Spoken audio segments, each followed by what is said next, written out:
Hello and welcome to episode 22 of the Live Motocross podcast. Today I'm joined by Gareth Hockey from RH Activities to discuss the 2021 Revo ACU British Motocross Championship. Before we get into the British Motocross Championship, can we just quickly touch on the MXGB and obviously National Federation? Last week the Dutch government announced there will be no events until July with Spectators, and obviously last night the organisers of the Dutch round announced the event has been postponed, but they're working with In-Front Motor Racing to potentially look at a new date.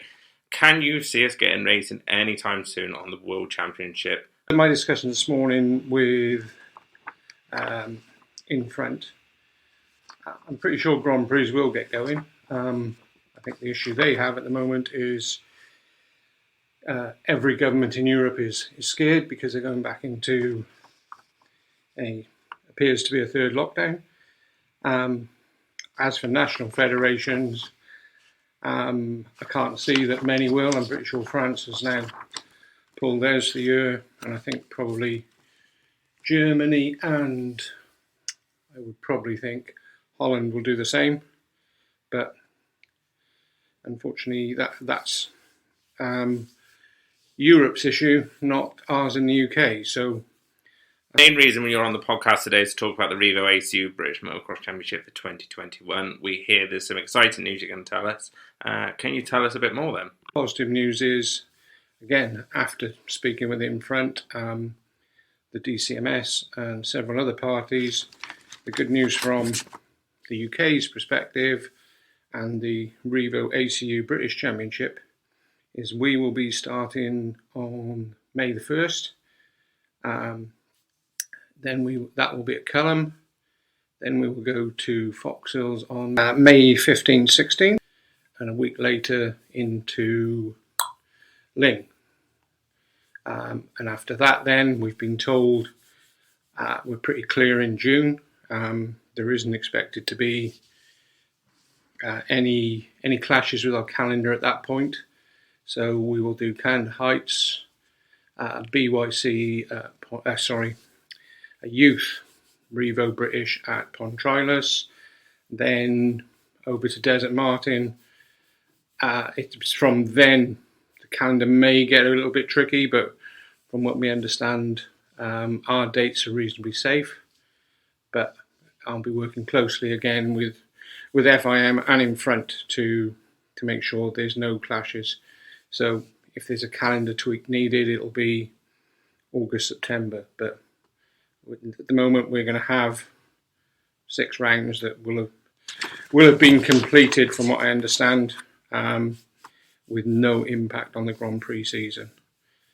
Obviously, the championship was due to start in April. Can you give us a bit more insight into why there's a May start? Obviously, there's lots of questions going around on social media when we're going to get going. Obviously, you've answered that now with the championship dates.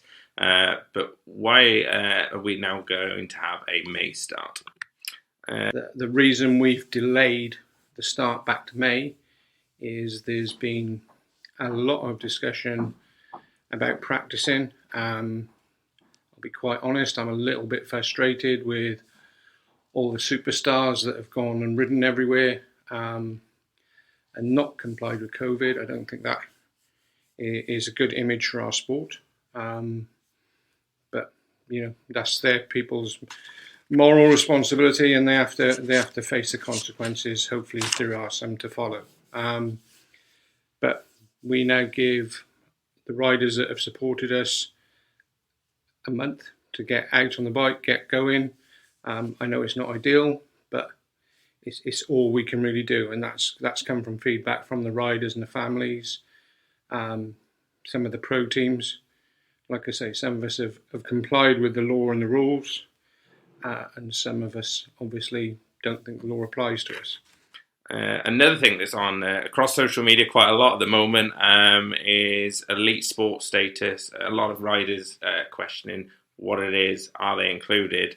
So can you tell us a bit more about the elite sports status and who actually fits within this category? ACU is the national governing body.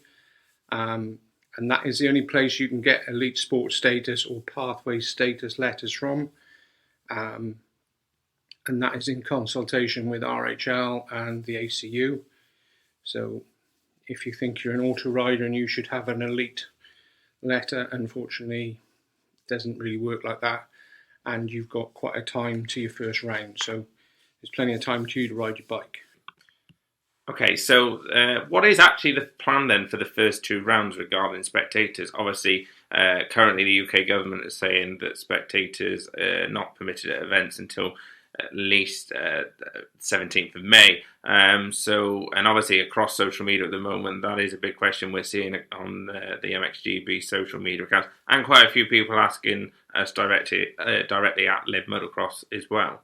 Plan for the first couple of rounds, again, we've been working with the DCMS, and it is a little bit fraught. Ideally, we'd love spectators, but as the law stands at the moment, definitely for Cullum, it appears it will be a non-spectator event, so it will be live streamed, so that's your option to watch it. As for the rest of the rounds, we're fingers crossed that there will be spectators allowed. Again, but we will do everything we have to comply with the government and the COVID legislation just to make these events work. So you just mentioned live streaming being brought in for 2021. It was something that you guys had done in 2019, tested it 2 rounds, very successful, shall I say. A lot of good viewing figures from what we know. So is it going to be a full season of live streaming? Can you give us a bit more as well on obviously the whole new live stream element to the British Championship? As I've touched on, live streaming, new venture for us, and I think it's the future for any type of sport, but especially our type of sport. And what's been good about the live streaming is it's allowed us to bring on the new sponsors. So we've obviously done a deal with Revo, which has been very, very good for us because it's taken us to a different audience with the car market. We picked up Bridgestone. Again, it's someone who wants to invest in the championship, invest in the youth. So we're excited about that and to see where that rolls over the next sort of 3 to 5 years. One of my long-time supporters, Pico, Dylan and his team, I think they get what RHL is about and what I'm about. So, Dylan sort of joined it. There's tomorrow, after all this news has broken, calmed down, there is probably one of the biggest global companies coming on board to the championship. And it's outside of our sport. I don't think it's been involved in our sport, not in my memory, in my time anyway. So that's quite good. Then next week, there's 2 other big companies involved with our sport at the moment that are coming on board. And I think the way it's rolling, I think it's just going to grow and grow. So hopefully I've got a bit of positivity going on because I think it's been very hard for my team and myself personally, because racing is what we do and that's what we want to do, and it's been quite negative from all sides. So all I'd like to say is thank you to the people that support us, and we will see you at Cullum on May the 1st. So that rounds up episode 22 of the Live Motocross podcast. Don't forget to head over to livemotocross.com for all the latest news, results and more from the world of motocross. We'll see you again very soon.